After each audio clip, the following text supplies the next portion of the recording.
Let's go. This is your man, Mike Bowens. I'm coming to you once again, live and direct. I'm excited. I'm amped up. How about you? Are you watching this in the morning? Are you watching this afternoon? Are you watching this at night? Listen, this message is entitled 3 Levels of Self-Sabotage. Woo! I'm excited. 3 levels of self-sabotage. Do you know that people sabotage themselves? Sometimes it's not the devil. Sometimes it's not people around you. Sometimes it's you. Sometimes it's your own way of thinking, your own way of living. And let's expose the 3 levels, right? Number one, I'm going to drop the bomb on your head. Boom, boom, boom. Number 1, greed. Greed leads to self-sabotage, because not saying that you shouldn't have a desire for more, but when you are greedy, you make poor decisions. You make poor choices. There have been many people, because they're so greedy, it leads to stealing or it leads to cheating, right? They want more. They want to be successful, but they don't want to study. They don't want to educate themselves. They'd rather try to cheat them with their way to success. And guess what? What is done in the dark always comes to the light.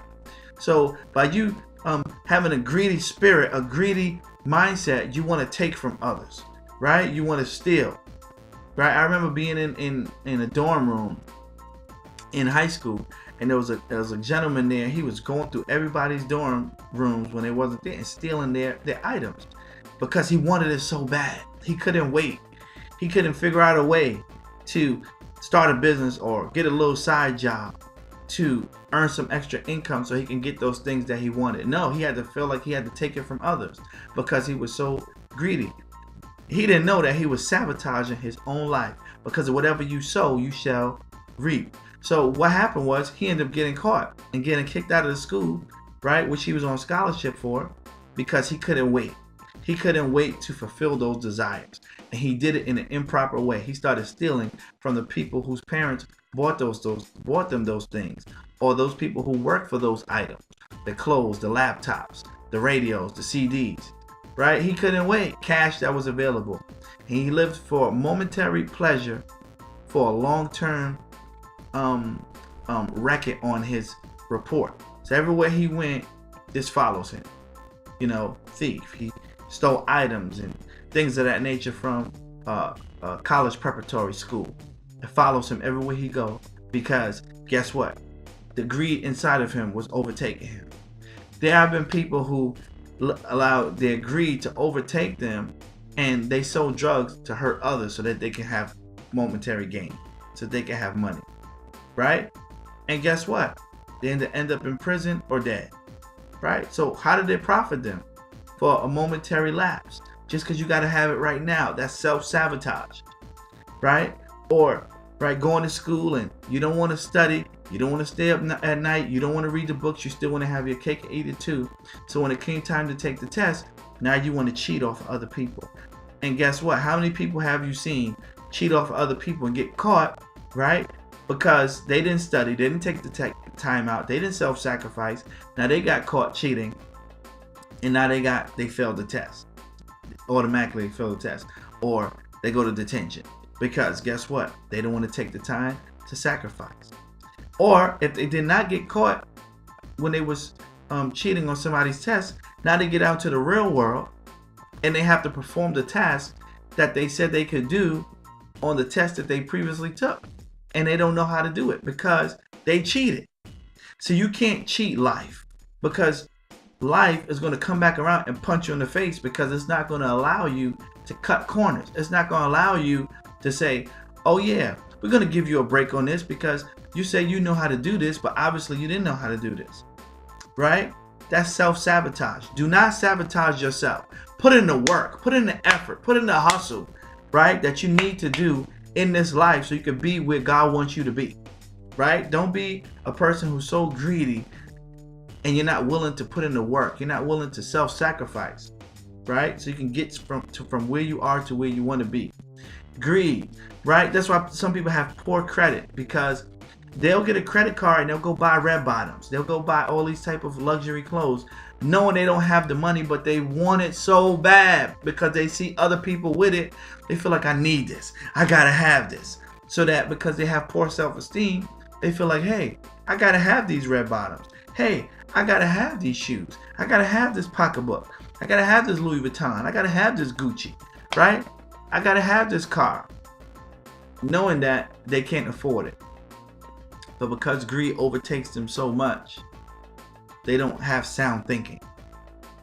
Next level of self-sabotage is self-hatred. You wouldn't believe how many people hate themselves. There's a phenomenon going on now where people are actually bleaching the color of their skin all across the world so they can be a lighter shade of what they are. See, listen, you gotta love the skin you're in. I said this before, I'll keep saying it again. If God created you blue-black, you love your blue-blackness because that's the way God made you, right? And that's it. Because guess what? No matter how much you change your skin or you change your appearance or you thicken your lips or you shrink your nose or whatever, somebody's still going to hate. Somebody's still going to say, oh, I don't like your nose after you spent thousands of dollars on your nose. Somebody's going to still say, I don't like your skin complexion. I like the way you used to be after you spent thousands of dollars trying to change that so people could see you in a different light. Or, I don't like your lips thick like that. I don't like your lips thin like that. You got to love you, right? And that's self-sabotage. When you're constantly trying to do things, alter your appearance so that other people can like you. Now, if you're not healthy and you need to lose weight to be healthy, that's different. If you're trying to exercise because you want your body to look a certain way, you want to project yourself a certain way in a conscious way, then that's different. But so many people get in plastic surgery just because they don't like how that roll on their stomach looks. And they don't want people to look at them like, oh, you got a jelly roll on your stomach. When all they got to do is sit ups and maybe do some walking and change their diet. Right? Maybe they may not have a six-pack overnight. But that's okay. That's okay. Love the skin you're in. Right? So self-sabotaging is constantly worrying about what people think about you. Right? Worrying about your dress. Worrying about your exterior. What you carry. Your skin complexion. Your hair. Right? When people gonna like you whether you're doing good, bad, or nothing at all. You gotta get to the point where, you know what? I love myself. I'm made in the image of God, and I love me. Whether that's super pale white or that's blue black. Whether your eyes are chinky, whether they're wide, whether your lips are thick or whether your lips are thin, whether your nose is big, whether your nose is small. I love me, right? So I'm not going to sabotage myself because maybe I don't look like you. Anywhere I go to, my daughter does gymnastics, my son is very into technology. I tell them, listen, before you step in the room, we're going to decree and declare I belong here. Because there may not be other kids that look like you, and that's okay. But I belong here, and I'm going to prosper here. I'm going to succeed here. I'm going to win here. Because God created me, I'm successful. Because God created me, He has good things planned for me. Because God created me, I'm a winner. I have them say these things out of their mouth on a regular basis. And you yourself need to go look in the mirror and say, I'm born a winner. I'm born to win. Right? Right? Greatness is in me. Right? I'm made in the image of God. I love me. Some people need to just stand and look in the mirror and tell themselves that, because somebody may not tell you that they love you. Somebody may not tell you that you are worth it. Somebody may not tell you that you are good looking, that you're beautiful. You got to tell yourself that until you believe it. Then you're going to walk a little bit taller. You're going to put your shoulders back, your chin up. You're going to feel good about you. Huh? That's what it comes down to. The next level of self-sabotage is low expectations. It's not that people don't aim for goals, it's that people aim too low and hit them. They aim too low and hit them. Most people have expectations where, if I could just get a job that has benefits and I can retire from, then I'm good. It's not that they don't have a goal, it's that it's so low. Because guess what? Why not aim bigger? Why not aim higher? if I could just, pay my bills every month, that's all I'm asking for. I don't want more than that. Why not? Why don't you want more than that? Because if you could just pay your bills every month, who can you help? Can you help your mother? Can you help your father? Can you help your brother? Can you help your sister? Can you help your children? Can you help a friend? Can you help a church member, church family member? Right? Can you help a stranger? Can you just help anybody else other than yourself? No. Right? So you got to have higher expectations. Right? You got to expect more from life, more from God, more from yourself.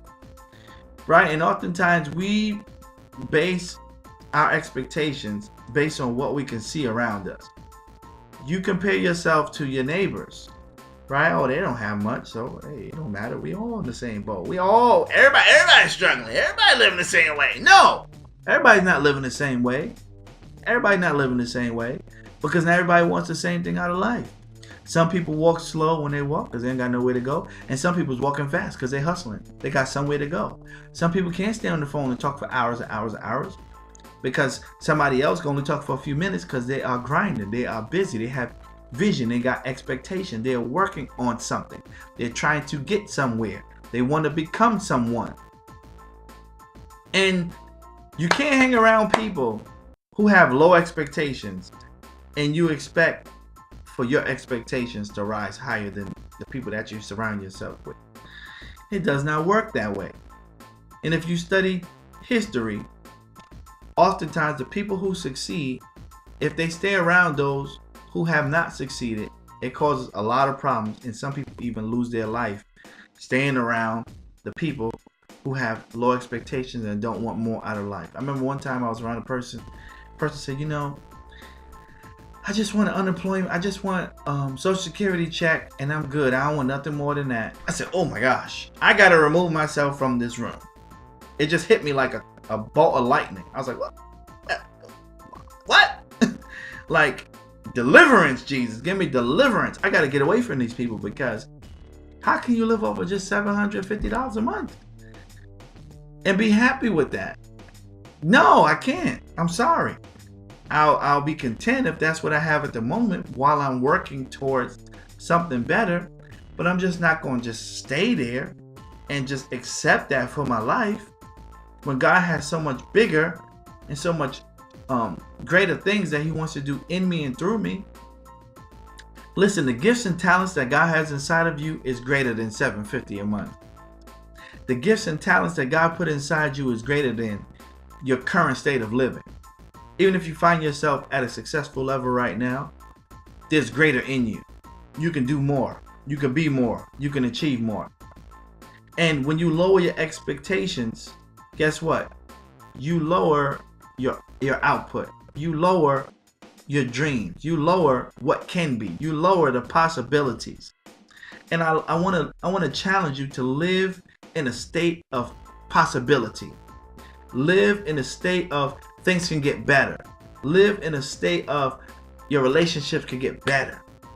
See, a lot of people don't want to get married because of what they see their parents go through or what somebody close to them went through. And they say, oh no, I'm never getting married because you see such and such, but such and such ain't you and you ain't them. So why are you basing your life off of the struggles and pains that somebody else went through?